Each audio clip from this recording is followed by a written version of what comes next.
Hello? Hello? Hi, welcome.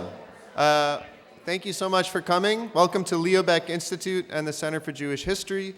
My name is David Brown. I'm Communications and Programs Director for Leo Baeck Institute. And I want to thank you all very much for coming on behalf of LBI and its board, our Executive Director, Billy Weitzer, and our co-presenter, the Goethe Institute. Now, I know that regulars have heard all this before, but in case there are a few new people joining us tonight, I'll just say very briefly that Leo Baeck Institute is a library and archive focused on the history and culture of German-speaking Jewry.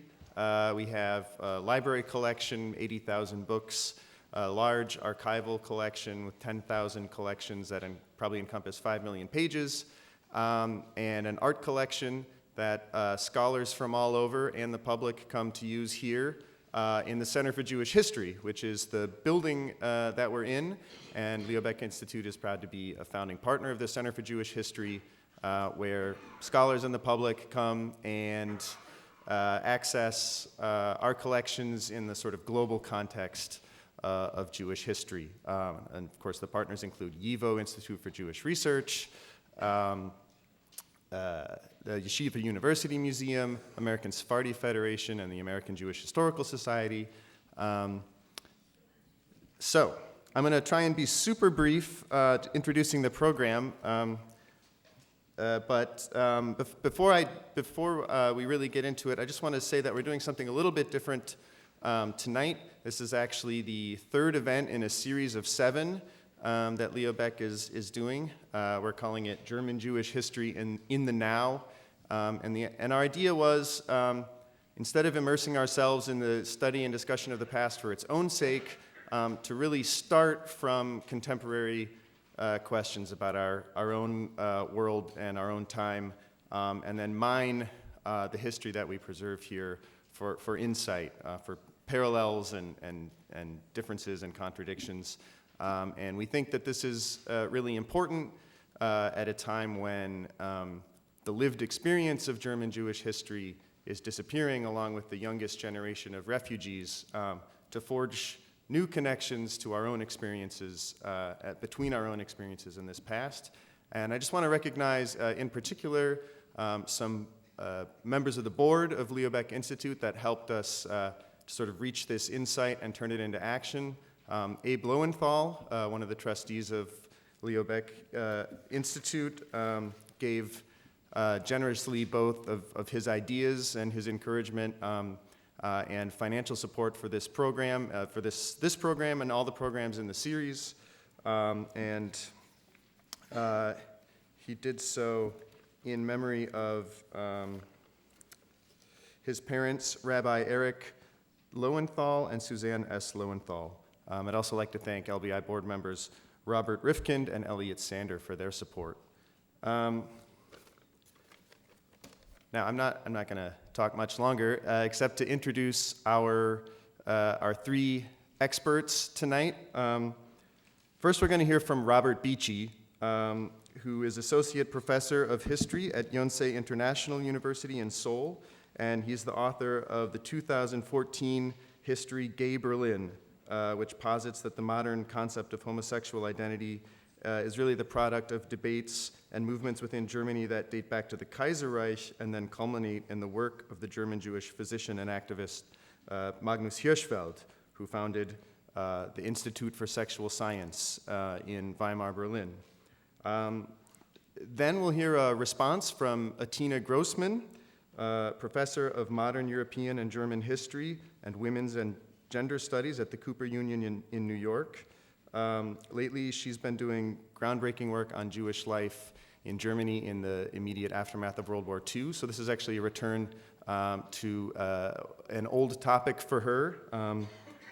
She's the author of a 1995 study, Reforming Sex, the German Movement for Birth Control and Abortion Reform, 1920 to 1950, which documents the fight for abortion access and sex reform starting in the Weimar Republic. And she's going to contextualize the story that Robert gives us, in the larger cultural history and touching on Magnus Hirschfeld's interactions with feminists and the sex reform movement, and she'll also discuss the flourishing of various forms of modernity in Weimar Germany and the reactionary responses to it, which culminated in the Third Reich. And then finally, we'll hear from someone who probably needs no introduction, Dr. Ruth Westheimer, the author of dozens of books. Dr. Ruth pioneered speaking frankly about sex on the radio with her program Sexually Speaking in the 1980s, and she's uniquely qualified to speak about the German-Jewish role in the scientific study of sexuality because she is herself a professional and accomplished German Jewish sexologist, or a sexologist of a German-Jewish background. She earned a doctorate of education from Columbia University Teachers College, and then early work with Planned Parenthood inspired her to pursue further education in human sexuality under Helen Singer Kaplan at New York University, or not New York University, Cornell University Medical Center. And so she'll give us a personal view of her experiences in the field and also the relevance of Jewish attitudes and teachings towards sexuality. Now, before Robert Beachy comes up, we're going to watch a brief clip that I think we're trying to talk about contemporary issues, and it's hard to situate things more in the present than by watching a clip from a TV show that came out, I think, last year. You're probably familiar with the show Transparent, which has these flashback scenes that sort of deal with Magnus Hirschfeld's Institute, and the producer, Jill Soloway, actually, I think, has referred in many interviews to using Robert's book as a source. She took some licenses, and we'll hear more about that from Robert afterwards. But we're gonna watch just an 8-minute clip, sort of fantasy of what things might have been like at the Institute for Sexual Science in the early 1930s. So, thanks, and you can roll the tape now.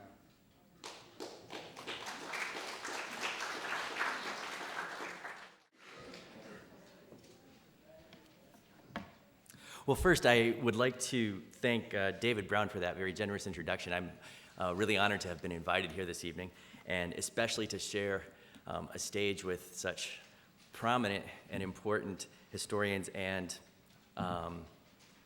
public intellectuals. So I think maybe I should begin by very briefly introducing the show. Probably a lot of you are familiar with Transparent. I'm not sure if that's the case or not. In any event, this is a flashback scene, and this depicts the transvestite uncle, and also aunt, along with the grandmother of the main character, Maura Pfefferman, who transitions through the course of the show. When I gave a talk on my book at the University of Southern California in LA, I think it was the summer of 2015, I was approached after the talk by 2 or 3 of the writers from the show who said that they had started to read my book and they were going to use it for they were potentially going to use it for scenes in the upcoming season. So they were working on this just at that time. And they invited me to their studio, I think Universal, the next day, but I was leaving on a plane early in the morning. I couldn't do that. When I finally saw this after it came out, I guess it would have been 2016, or maybe it was late 2015. In any case, I was really annoyed, I have to admit, really, really annoyed. And I was annoyed because this is such fascinating history, and they had completely misrepresented the facts. And of course, I'm a historian, so that's not something that they should have done, in my view. I've rewatched it, and I was told that this would be a good thing to include in this program, and I'm convinced now that it is, and so I'm much less annoyed than I was before. There are a number of reasons for that. I think it's actually a fairly reasonable depiction of the Institute for Sexual Science to the extent that we know what it would have looked like, what sorts of events it might have sponsored, the people who might have attended those events. It's also, of course, the case that because of the interventions of Dr. Hirschfeld, Dr. Magnus Hirschfeld, transvestite passes were in fact issued to cross-dressers, both female and male, already before the First World War, starting as early as 1910. So that of course, is also historically accurate. The thing that I dislike most of all is, of course, the fact that Hirschfeld left Berlin already in November of 1930. And so by 1933, he'd already been gone for at least 2.5 years, or 2+ years. And to depict him at the Institute at this stage is just completely misleading. There's also another flashback scene at the end of episode 9, which shows Nazi students, I believe, and stormtroopers busting into the Institute. Hirschfeld is also present, and there's a kind of party going on. And I think it's at this point that Maura Pfefferman's transvestite uncle, Gittel, is taken by the Nazis and then presumably later killed. But in any case, this is also a gross misrepresentation of events, something, of course, again, that annoys me. And Hirschfeld obviously wasn't there.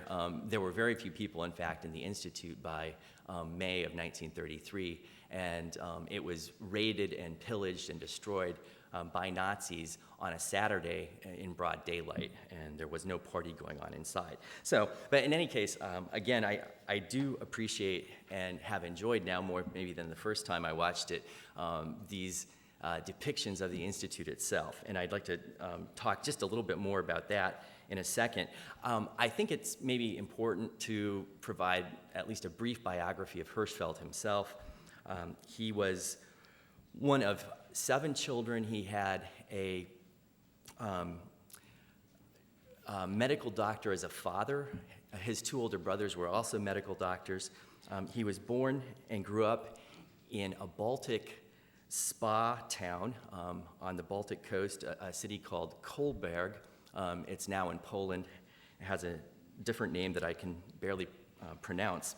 In any case, he studied beginning in 1887 in Breslau, Strasbourg, Munich, Heidelberg, and Berlin, and he completed his medical degree, his studies in 1892. He then went on a trip to the US. He traveled in 1893 and 94, and he visited the Columbian World's Fair in Chicago, and he was also there to visit his older brother, who had established a practice in Chicago at that point already. He then opened his first practice in Magdeburg, which is a city a little south and west of Berlin, and he worked there for a short time, but then very soon after moved to the western Berlin suburb of Charlottenburg. He published his first booklet or pamphlet on homosexuality in 1896, and this was titled Sappho and Socrates. And already at this early point in his career, he started to develop and describe his own theory of homosexuality, the etiology of homosexuality, where it came from, what caused it. And what he's probably best known for today is what we might describe as his biological essentialism. So he really believed that this was something that was caused physically. It wasn't something acquired. It was more or less fixed. And this was an uncommon position in the late 19th century, but it was one that he promoted and then developed throughout his career. A year after this publication, in 1897, he founded the Scientific Humanitarian Committee in Berlin, which is today considered the first gay rights organization. And the motto for this organization was "Through Science to Justice."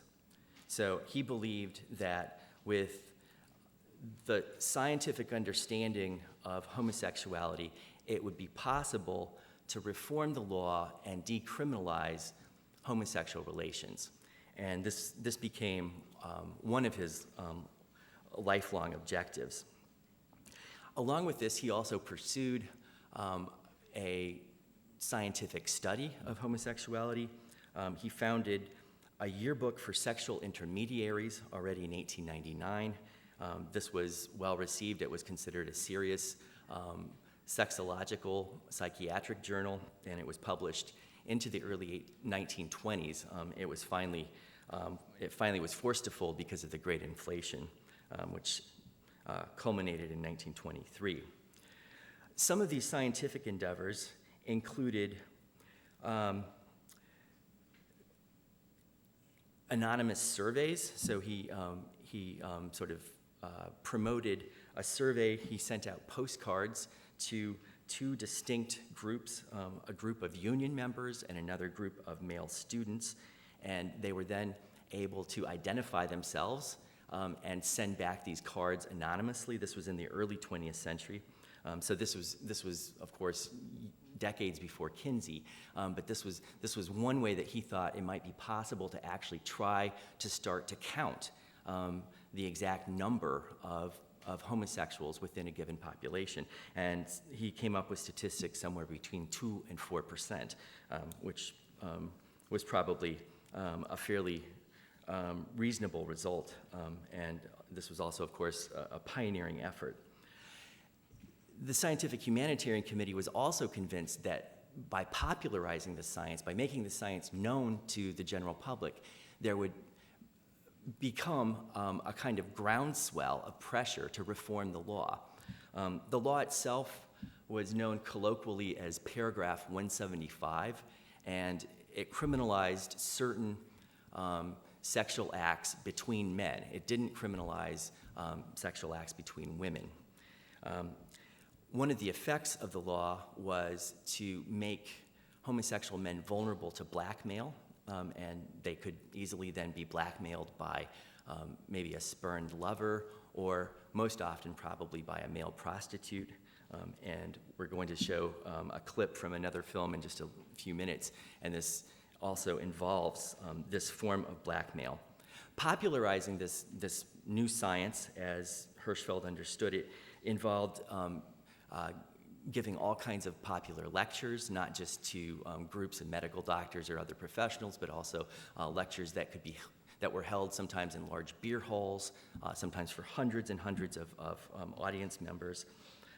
There was also a campaign to distribute small tracts, information about homosexuality. These tracts were sometimes left in different kinds of forms of public transportation or other public venues where people could find them and pick them up. So these were some of the methods that the organization, the Scientific Humanitarian Committee, used. I should also maybe mention Hirschfeld published an important work, The Transvestites, in 1910, and this is just one of many, many, many volumes that he published throughout his lifetime, but this is probably the first time that the word transvestite was actually used and published, the first time that it appeared in print, and it's likely that Hirschfeld himself coined the word.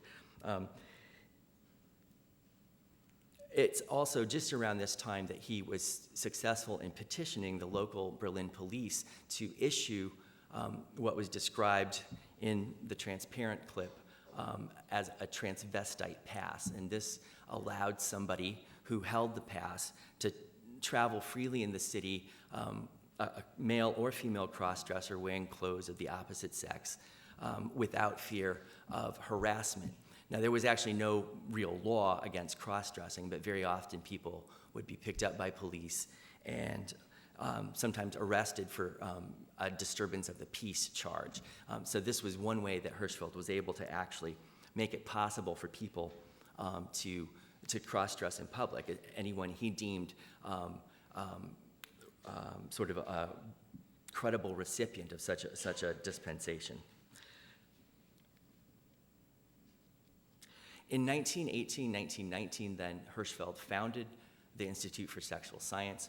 It was a large villa on the northwest corner of the Tiergarten Park in central Berlin, and the way the Hirschfeld character in the film described it, it included a library, it included an archive, there was a sex museum, and then there were also medical rooms. They actually performed primitive sex reassignment surgeries in this facility already in the mid-1920s into the very early 1930s. And it was also a venue for different kinds of social events. So the way the film depicted here, there would have been cross-dresser balls that were sometimes held in the facility itself. So,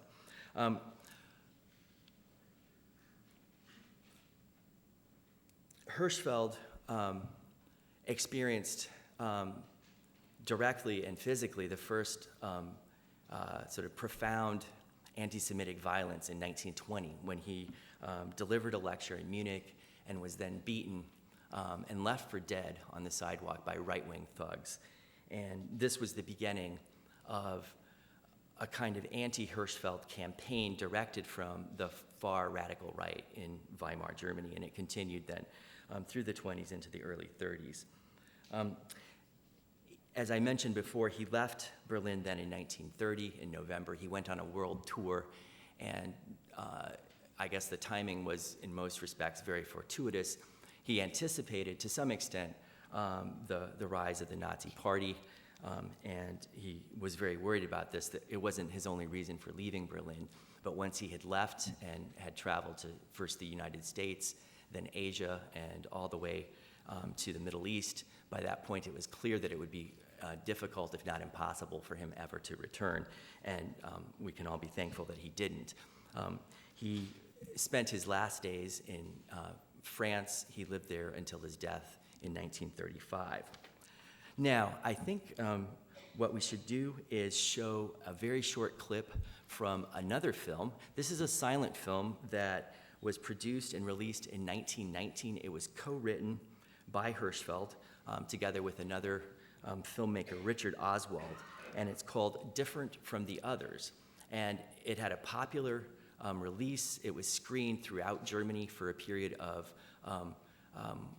9 or 10 months. It was finally censored in 1920, and after that period it could no longer be shown in public, but it was still screened at different points at the Institute itself, and also sometimes for audiences of different kinds of medical practitioners.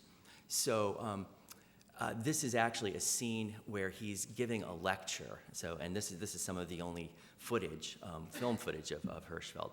So I think if we could just go ahead and show that right away, that would be great. Thank you. So there's, of course, a storyline and a plot here which you don't get from this particular clip. It involves a violinist, a musician, who is blackmailed. He goes to see Dr. Hirschfeld, consults with him. He is found guilty when he's taken to trial. He only receives a week of prison. The blackmailer gets 3 years, but he's so despondent because of the way his name is besmirched that he ends up committing suicide. And in a later scene, at the very end of the film, Hirschfeld is shown, or it's suggested that he consoles the dead musician's ex-boyfriend or lover, who also is considering suicide. And what he says to the surviving friend or lover is that he should not kill himself. He should go forth like Zola and exonerate those wrongly charged. Now, this is a fascinating and very interesting reference to the Dreyfus affair, obviously, which I'm sure everyone here is familiar with.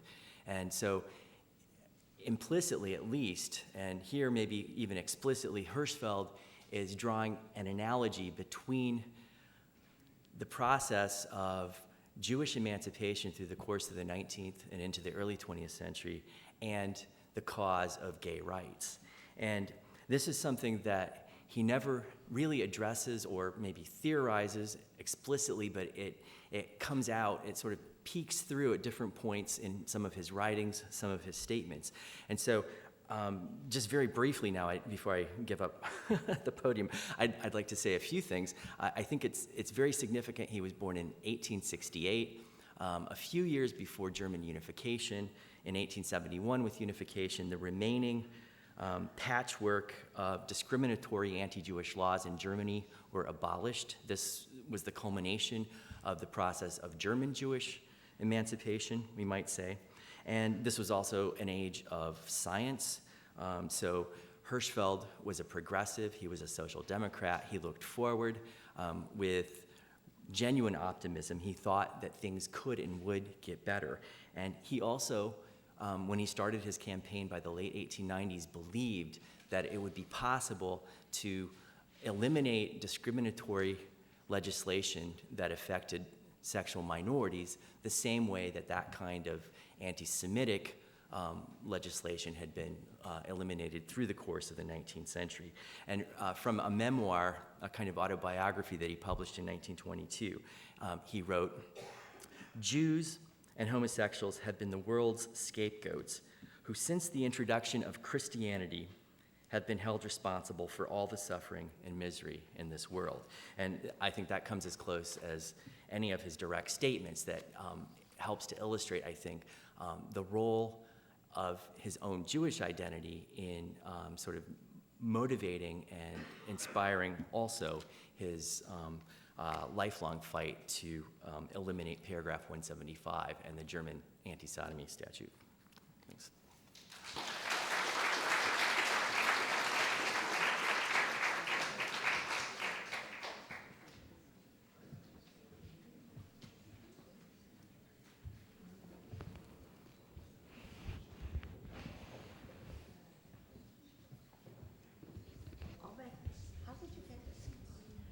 Excuse me? How did you get that? Oh, it's available commercially. Amazing. Yeah, and in fact, it's on YouTube. It is on YouTube. Yeah, you can watch the whole thing there. Okay, thank you, Robert, and yes, and thank you for being persuaded to show that clip of from Transparent, as painful as it is, maybe for the historians, but.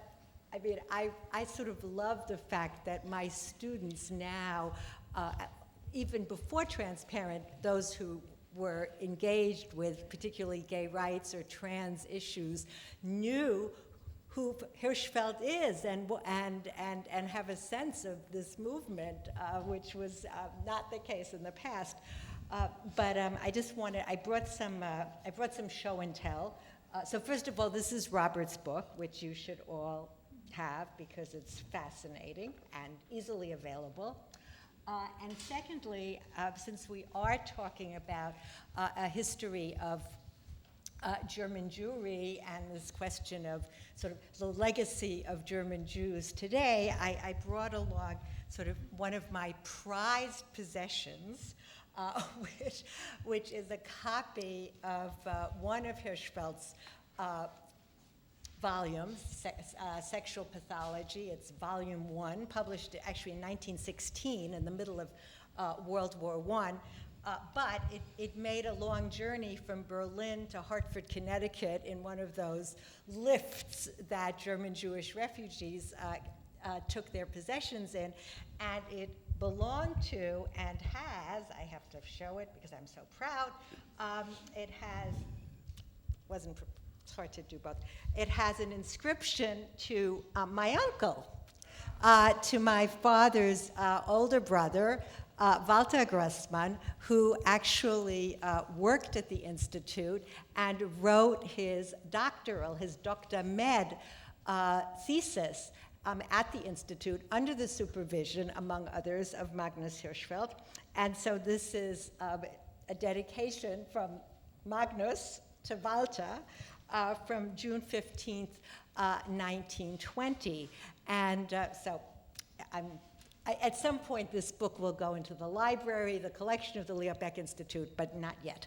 But I mean, one of the other, I think, sort of intriguing and perhaps worth thinking about points about this text is that it made it all the way from Nazi Berlin across the Atlantic to Hartford, Connecticut, where my uncle tried to pick up the pieces of his life as an internist in the United States, and where in the 1950s and the late 1940s, he actually felt compelled to hide much of his past. In retrospect, I also think much of who he really was, though I will never know that for sure, and also burn a great deal of his correspondence in response very directly to the fear, the panic that was engendered in him by McCarthyism. And by the fear that he would be once again persecuted as a sex reformer, as a sexologist, as someone who engaged in unorthodox sexualities, and to some degree perhaps also as a Jew.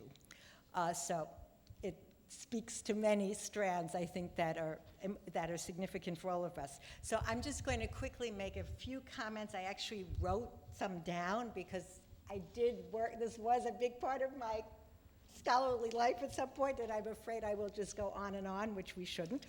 So I think that, for our conversation tonight, I think we probably want to think, since we are a Leo Beck event, and Robert has already pushed that, sort of pulled us in that direction, this history that we're talking about, how German is it? How progressive is it? How Jewish is it? Is it really in any way Jewish? What kind of connections would we want to make to the present?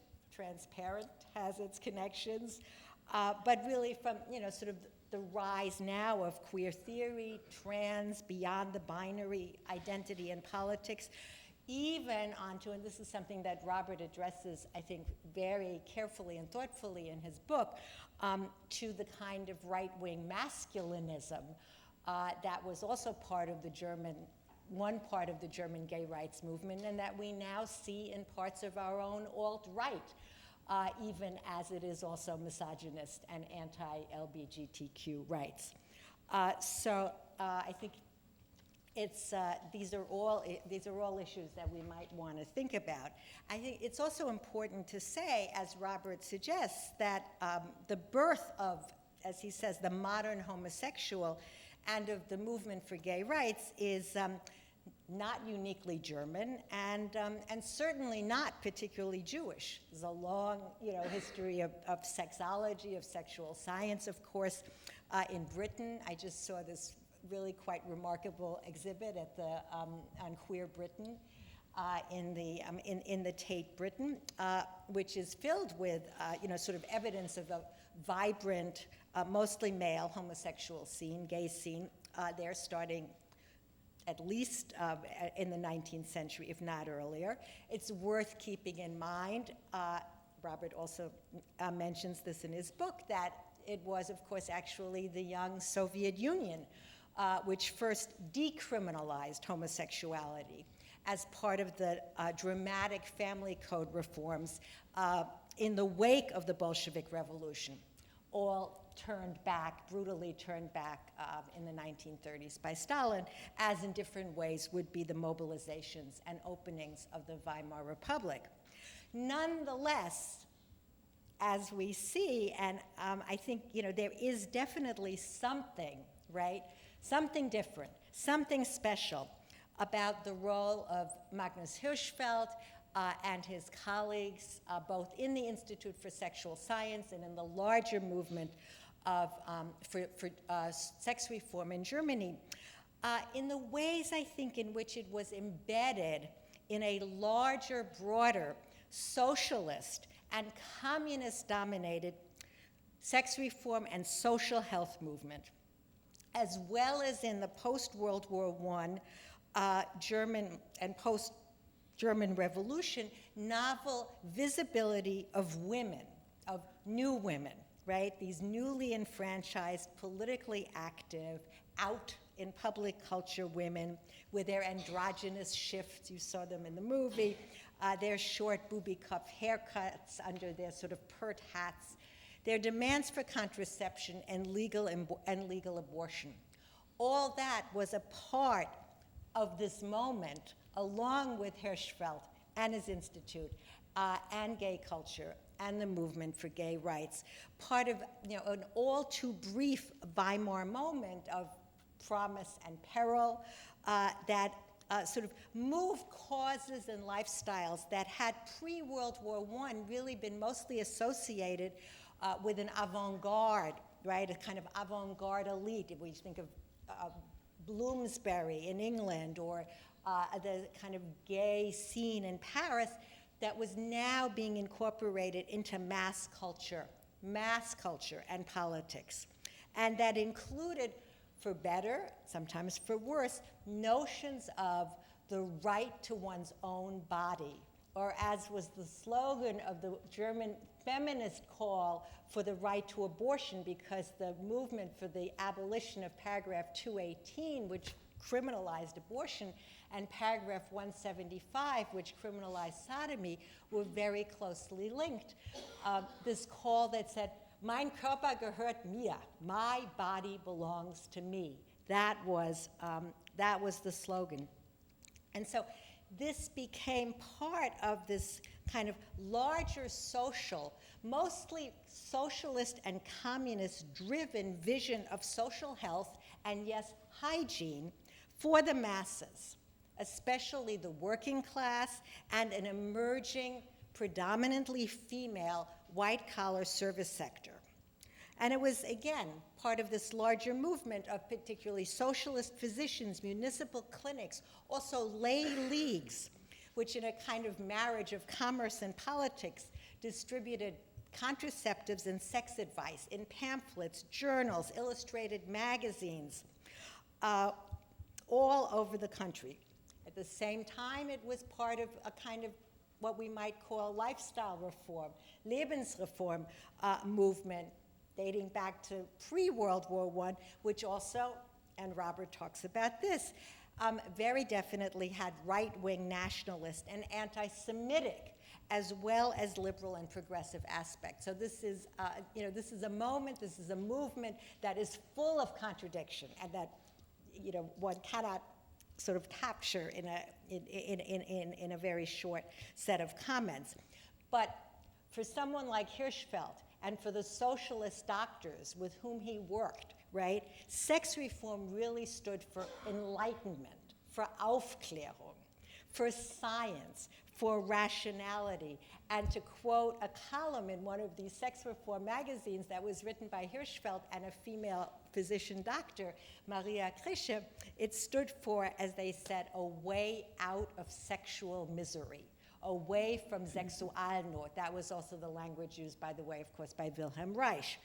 And a way out for everyone, especially for the working class, for youth, but it was led by professionals. It was led by experts, generally leftist, generally doctors, and very often, although certainly not always, Jewish. Though they did not necessarily identify as Jewish, or that was certainly not their primary identity. Again, as we know, the Institute itself had some state sponsorship by the Social Democratic post-German Revolution Prussian government, starting in 1919. And along with its sort of famed displays of sexual odysseys, sexual odysseys too, the museum, its research into this full spectrum of human sexuality, its experimentation, some of it highly problematic, with sex changes and hormones, its legal defense activities that we saw in the film, and its embrace of a certain kind of eugenic and rationalization of sexuality discourse. This, we might talk about a kind of neue Sachlichkeit, a sobriety to do with sexuality, and also, of course, this notion of through science to justice, as you said. There was also this openness, these question and answer sessions where anyone could come and discreetly write a question on a little card and have the experts, the Dr. Ruths of their day, provide reassuring responses. What can I do to make my wife or girlfriend come? What is the best way to have sex without making a baby? Those were the kind of questions that would be asked and would be answered. And it's also, just quickly to say, I think it's also no accident that the very first, only in 1986 really, the very first full biography of Hirschfeld, still one of the very few that I think are really good, I mean, was written by his comrade and colleague, Dr. Charlotte Wolff, a very out, and yes, Jewish, lesbian, public health physician who worked in the extensive municipal-run birth control, sexual counseling, and pregnancy maternal care city insurance networks in Berlin, which again was staffed by mostly socialist, communist, and majority female doctors. So Charlotte Wolff was this sort of socialist doctor by day and a denizen of all of Berlin's gay subculture at night. For her, as she described it in her memoirs, you know, Berlin was indeed paradise on earth. She wrote that biography of Hirschfeld in exile in London, where she had been expelled to because she was a socialist doctor and because she was a Jew, because she was also part of the Association of Socialist Physicians. So I would say that there is nothing particularly specifically Jewish or German Jewish about sex reform or about advocacies of sexual minorities. Not at all. The common bond among these reformers was that they identified as part of the left. Most of them were members of the SPD or the KPD. They were committed to working with proletarian clients and patients in public clinics as part of a national insurance network. But it's not an accident. They were not elite academic physicians. They did not teach at the university. They were not settled in the prestigious branches of medicine, such as surgery or neurology.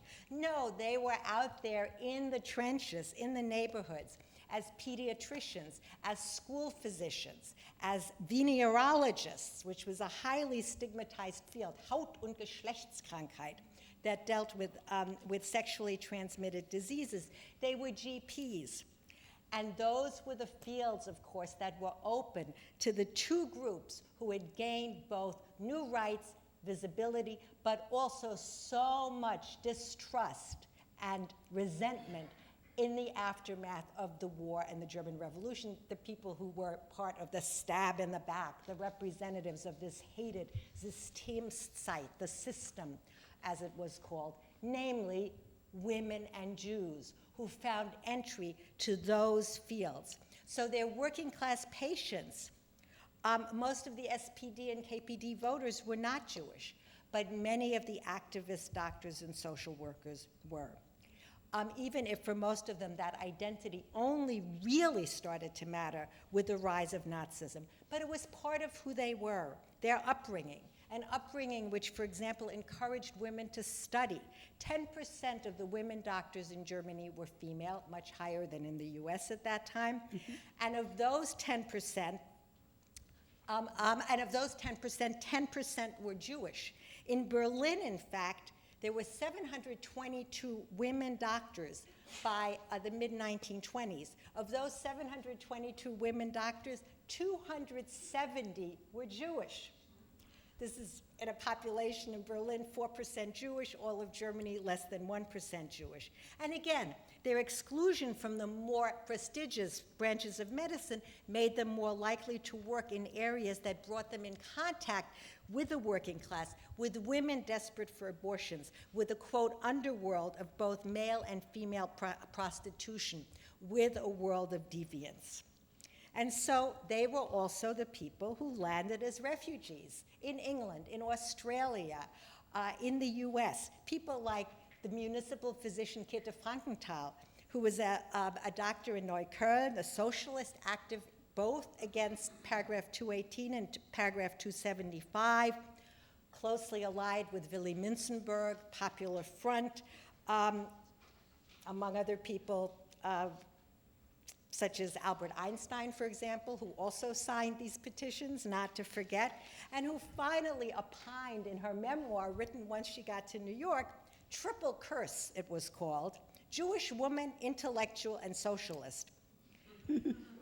I was never married, never had children, never had a dog, and that's the way I like it.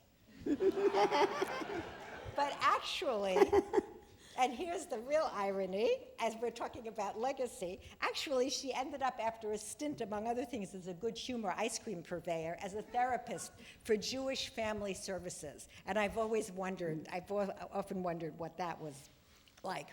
So most German Jews were solidly middle-class respectable. Think of Sharon Gillerman's work, John Ephron's work on Jewish eugenics, Jewish social health discourse. Think about George Mossey's pioneering work on masculinity. But it's complicated. Take somebody like Felix Teilhaber. He was an important part of the sex reform movement. He ran, together with a Jewish colleague, a birth control and sex counseling center. He fought also for the reform of these paragraphs. But in his most famous texts, 1911, 1931, Der Untergang der deutschen Juden, the fall of German Jewry, which predicted the extinction of German Jewry long before, avant la lettre, blamed it in part on the fact that precisely Jewish women were more likely to study, to go to university, to work outside the home, to marry later, and that was why there was such a low Jewish birth rate. So there are many contradictions in this notion of how Jewish was sex reform. But there's no question. Within the movement, they were prominent. Their Jewishness was, if not for them, certainly for the anti-Semites, an integral part of asphalt culture, of that which made Berlin culture so exciting but also so threatening. This asphalt culture that Goebbels, himself quite a happy denizen of this Berlin scene, saw as the Jewish Bolshevik conspiracy, the Jewish Marxist Geist, which the new Germany that arrived in 1933 in that fantasy scene, needed to cleanse, needed to burn away. And there's also a story to be told, not now, another time, of the enormous impact that those refugees who were cleansed, who were forced into exile or into refuge, had in their new homes. Teilhaber built up the health service in Palestine. Hilde Lachmann-Mossy of the famous Mossy family co-founded the first mental health clinic in Harlem. Others became mainstays of Planned Parenthood. It's really, I think, a legacy that is very much worth revisiting, and I think I'm going to hand it over to someone who really bridges those generations. So, wonderful.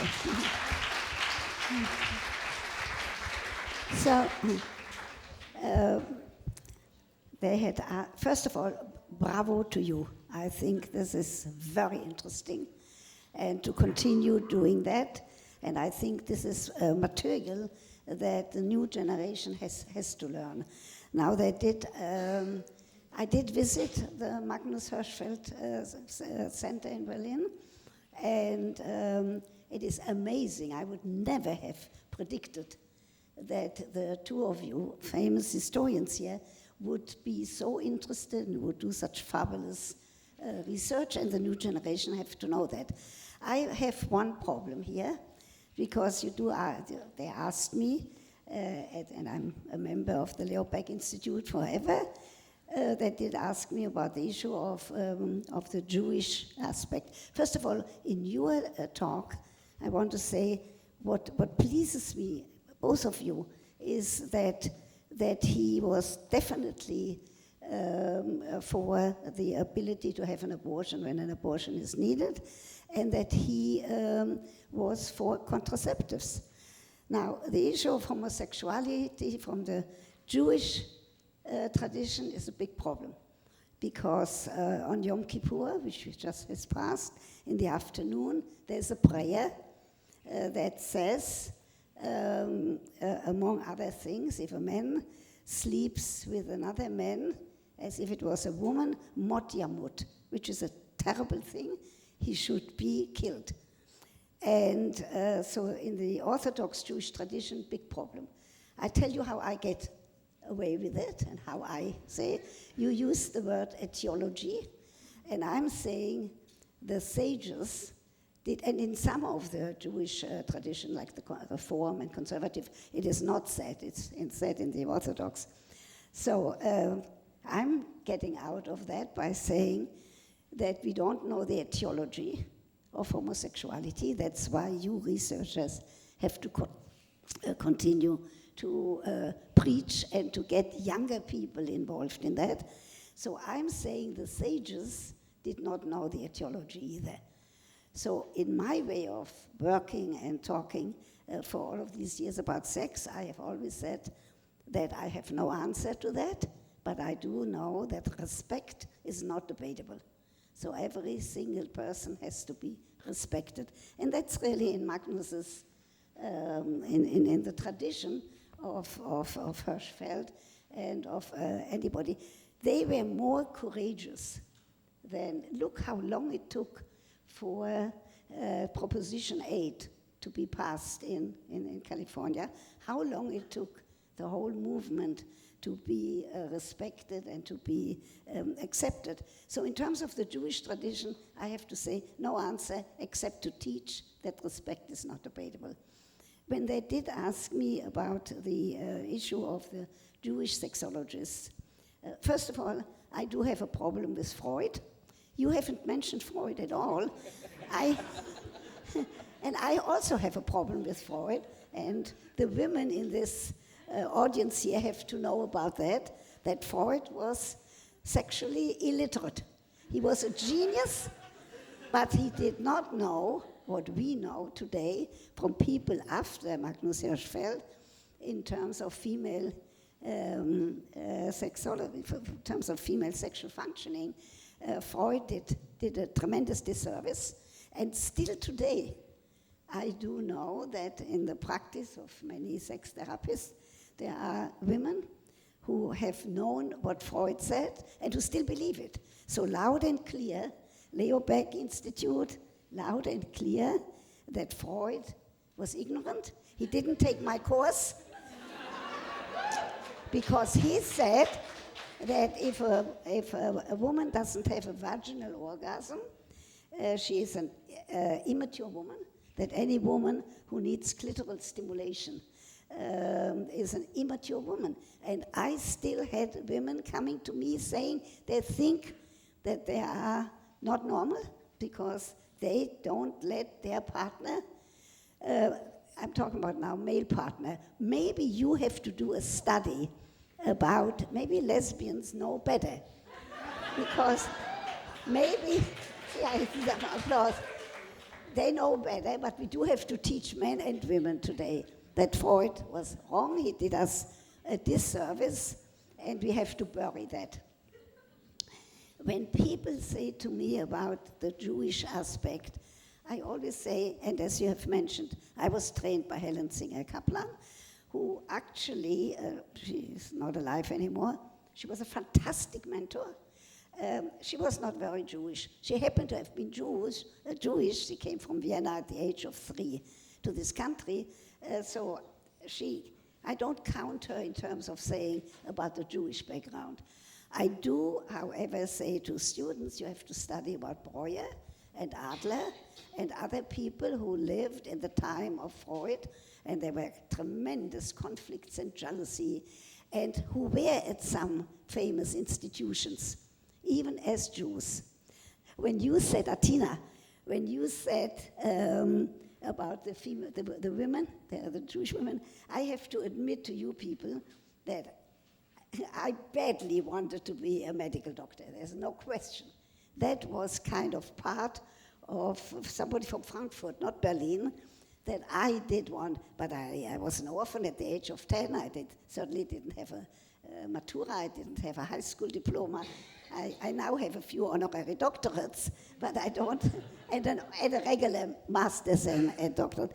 But there is something that is a little worrisome when they say of the Jewish aspect, because Jung was not Jewish. There were many other sexologists. Van der Velde, very famous. I do remember Van der Velde's book, The Ideal Marriage. I'm much older than you, Atina. I remember that it was hidden in my parents' bookshelf, and I remember that I climbed on a chair, and I could have gotten killed, but because I was always short, and to get that book, and to get the book with those pictures of ideal marriage. And then I said, now I know what they're doing in that other room when I hear some noise. So it's a little, we need more research. You have to get even more of your students to do research in terms of what it is about the Jewish aspect, in terms of the research, in terms of wanting to know. And what I'm particularly interested about Hirschfeld is that he had a young lover, a Chinese, and you described him nicely. And I'm very interested in somebody doing a dissertation or a paper about how come a Chinese suddenly? How did he get that very young? Where did that come from? From China? And he was right, and he was very loyal. He was very loyal to Hirschfeld. So there are many aspects there. And I would like to know, did he also talk about sexually transmitted diseases? Now, I just saw the movie Victoria and Abdul, and they tell me that Abdul had sexually transmitted disease. Is that correct, you researchers? They said that he had gonorrhea, and that's why his wife couldn't get pregnant. That's why they said, find out. Okay. Call me tomorrow morning. So in terms of all of that aspect of human sexuality, it's really a field that I'm very fascinated that you are doing right now groundbreaking research. And I'm amazed that you got these films. I'm amazed that they survived. And that now we need more students to do research. We still don't know why some men are attracted to men, some women are attracted to women, why some can do both. And since I know one thing, that with all my years on radio, that was in the 80s, and for 10 years I did the sexually speaking, and I did get many, which thank God today that has changed.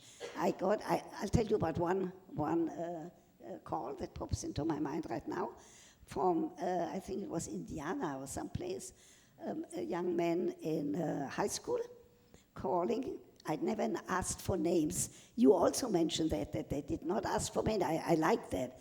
I never asked for names. He said that he feels definitely attracted to men, that if he would tell his parents, they would kick him out of the house. And he was very upset.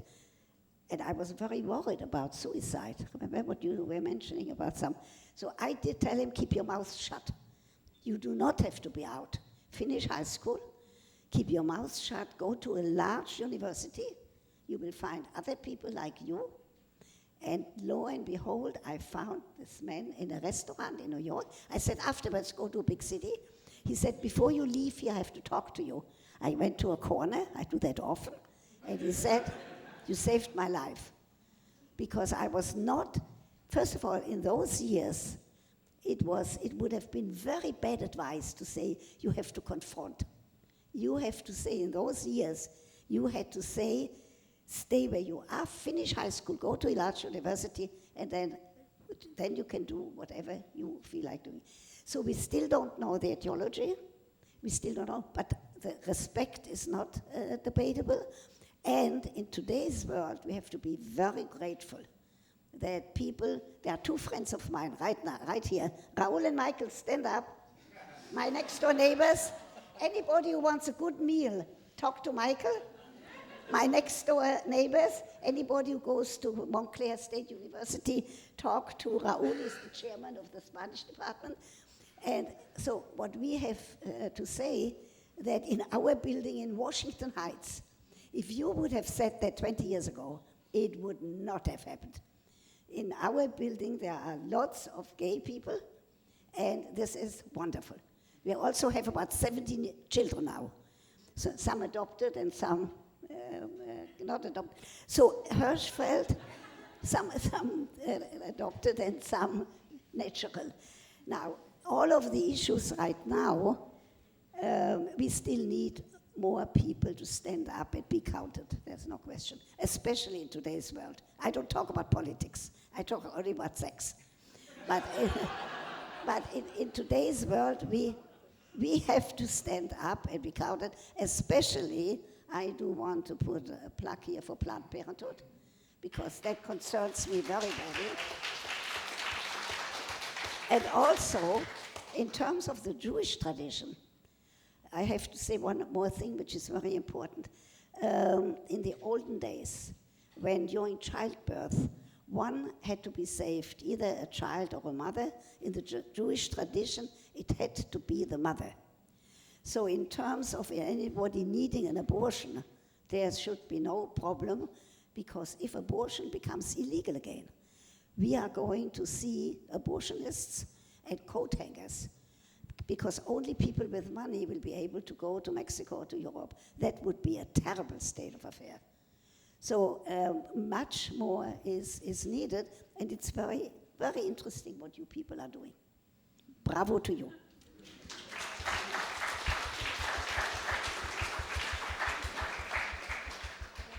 Let's take some questions. Bravo to the Leo Baeck Institute for having a talk about orgasm and erection in this auditorium. Would not have happened some years ago. It was probably the last time you were here. So we'll take some questions from the audience, and if we were at the Institute, like Atina said, we'd use note cards, but I'm just going to pass the microphone around. But then tell them all to buy his book. I have it. Gay in Berlin. It is truly a great book. But maybe I'll just take the liberty of asking the first question to get things started. And so in your book, Robert, I don't remember if it's at the beginning or the end, but you have this really make this kind of observation about something really curious, that in big German cities today, the equivalent of Pride, it's not the Magnus Hirschfeld parade or something, it's Christopher Street Day, referring to something that happened in New York in the 60s, right? So Atina talked about this a little bit with the impact of refugees, but I'm curious for both of your takes on the extent to which the history that we're talking about in Weimar Germany and even older, whether there's any other continuities with post-war European and American gay rights movements, or not, as evidenced sort of by that observation you make. Okay, well, what comes to mind immediately is the role of Harry Benjamin, who was from Berlin and knew Hirschfeld before the First World War, and moved to the US, I think, in 1913. But he followed all of the publications, all of the activities of Hirschfeld and the Institute through the 20s, and he's the one who created the first protocol for transitioning, I guess, in the late 40s, early 1950s. So he was very much influenced by what we might describe as a kind of primitive science of transsexuality that came out of the Institute, came out of Berlin, and some other parts of Germany. So I mean, that would be one very, very clear continuity. Thank you. Yeah, I mean, I think that, in a way, the point of that story also was to highlight the ways in which that history of innovation and experimentation and movement both for gay rights and for abortion rights and for sexual rights, with all of its very complicated contradictions, was so abruptly and brutally cut off, and then really lost, not just during the Nazi period, but for decades and decades afterwards, in post-war Germany, for the most part, actually in both parts of Germany, probably more fully even in West Germany than in East Germany. So that, yes, I mean, that history had to be recovered in Germany as well. And it absolutely is today. I think the situation is dramatically different, but I have to say, I'm looking right out at someone in the audience. She's looking at me too, Miriam Frank, who will remember this very well, that when she and I were in Berlin in the mid to late 70s, Miriam was involved in bringing, and I was involved in trying to consume a very common form of contraceptive for young women in the 60s and 70s in the US, namely the diaphragm, which was Miriam worked at a place called the FF Bitz, right? Oh, that's right, the FF Bitz was the scholars and you were the Gesundheitszentrum, yes.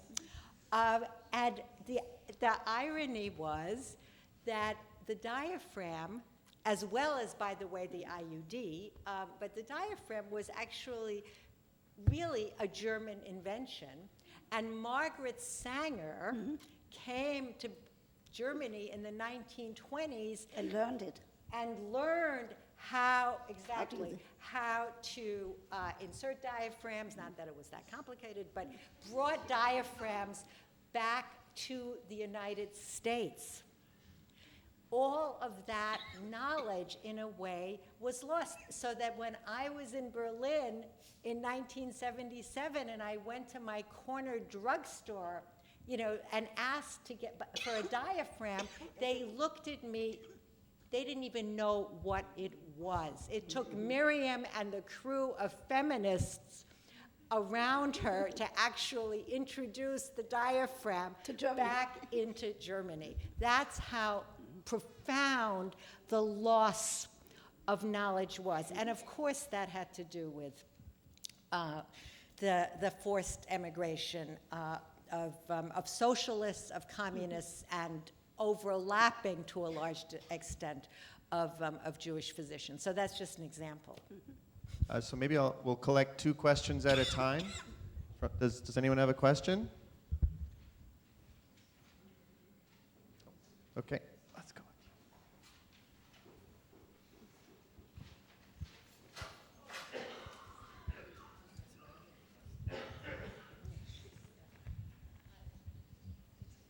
Hi, Dr. Ruth, I know you said you didn't want to talk about politics, but I think given what was just said, which is pretty significant, are you seeing parallels to that, to the events that led up to that huge loss and progression for human rights? Are there any parallels that you're seeing in today's political climate that you think should be maybe more alarming, that we should be maybe paying attention to kind of keep this sort of thing from happening again? Question? Repeat the question to me. Whether you, I know you said you don't talk about politics over sex, but whether you see some alarming parallels today to the developments in Germany that led precisely to this loss of knowledge and the shutting down of the sex reform movement. I'm not so familiar with the politics of Germany. So I'll give you the question. I give you to answer. I'm very concerned what's happening here in this country. I am very concerned, and even so I don't talk about politics, I certainly say loud and clear that abortion must remain legal, and I say loud and clear that Planned Parenthood has to be supported, because we can't permit any political regime of any sort to take us back to those years. So that's what I can say. Any more questions? I see one over there. Oh, he runs fast, Robert.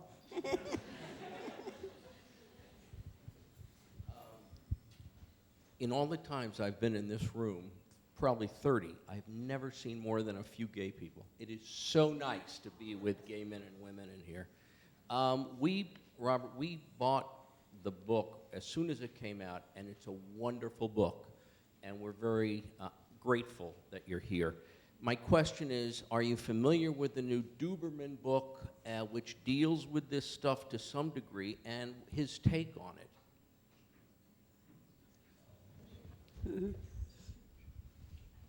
Robert? Should I answer right away? Yeah, go ahead. We'll just do one at a time. Yeah, since I've they're read coming. most of it, and I like it very much. I mean, it's I've with Gay Berlin, I tried to write in a more narrative style, and reading Doberman's book, it's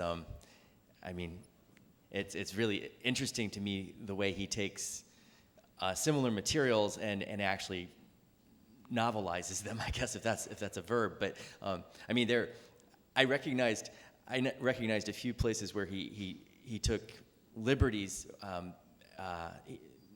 that I knew sort of misrepresented certain facts, and I'm sure he did it intentionally. And so for me, it was fascinating just as a study in how one maybe writes a novel. So, but I thought his take on, I didn't really disagree with anything, I guess. Just for people who haven't heard of the book, can you just say the title and briefly summarize the premise? Oh. Well, it's I can't even. Can you remember the title exactly? It's a complicated something like title. Germans, Jews, and other queers, or yes. something. I mean, we sort of shamelessly Yeah. borrowed it a little bit for this, but it's something like that. And Germans, Jews, and queers. Thank you. That's it. Yeah. That's not complicated. I don't know why I can't remember, but yeah. Atina, this is amazing. The writing in that book is called Sütterlin. Yes, And yes, most yes. people cannot read it anymore. Since I'm going to be 90 next year, I can read it. I can read it. So it's a German type that I learned in school. And take that book away because somebody is going to steal it. are there any other questions? I was surprised regarding Dr. Ruth. You referred to the gay mentality and background, like as if there was no advanced understanding of why people are the way they are. And I'm wondering if from this German period you're referring to now, are there any advancements in the understanding of the gay nature? You have to repeat it. Has there been major advance in an understanding of what you call the etiology? The etiology. Being gay from the time of Hirschfeld to now? I'm sure that number one, there has been no question that I don't know if you two researchers would have expected of what is happening these days. The one thing that worries me is you pick up the New York Times and you see pictures of people. You don't say partner anymore, you say husband, and you say wife. But now I read in the New York Times people getting divorced. So they just got the permission to get married. So let's do a little bit of research about, I'm old-fashioned and square. I want people to have partners, husbands, wife, whatever you want. But I don't want them necessarily already get divorced. So let's talk about relationships. See this audience here? Wonderful. I didn't see one iPhone out. Unusual. That has something to do with being, when you go for dinner or when you are in a relationship, make sure you keep that iPhone home. I don't want to talk about sex, but I think we have. I see an iPhone and a computer, and I think she's disrespectful to you. What to use? Okay, one more.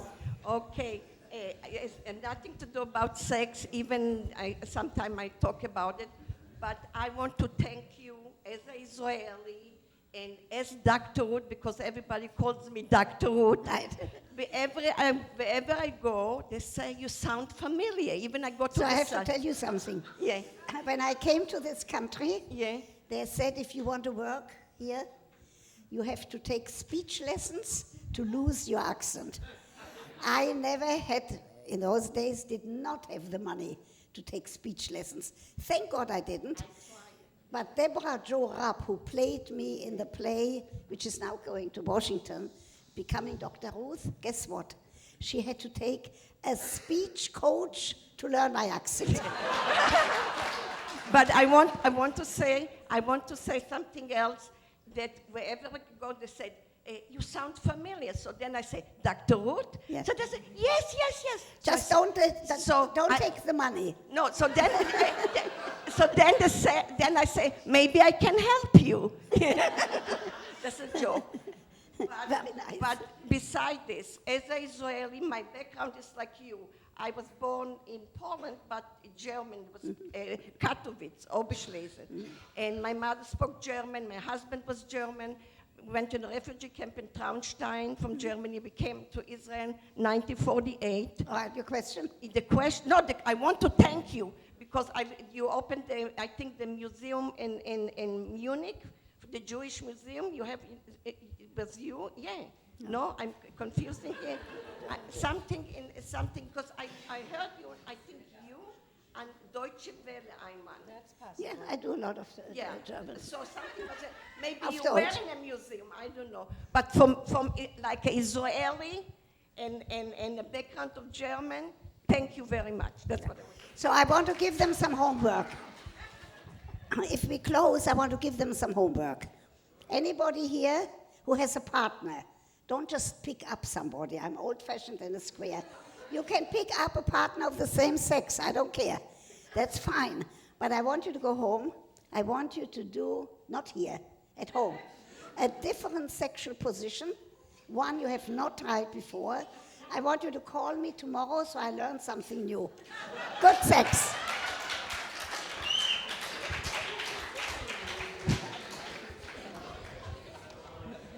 All right. That's it, folks. There's more discussion to be had at a reception in the Great Hall. Thank you so much for joining us, and thank you to our panelists.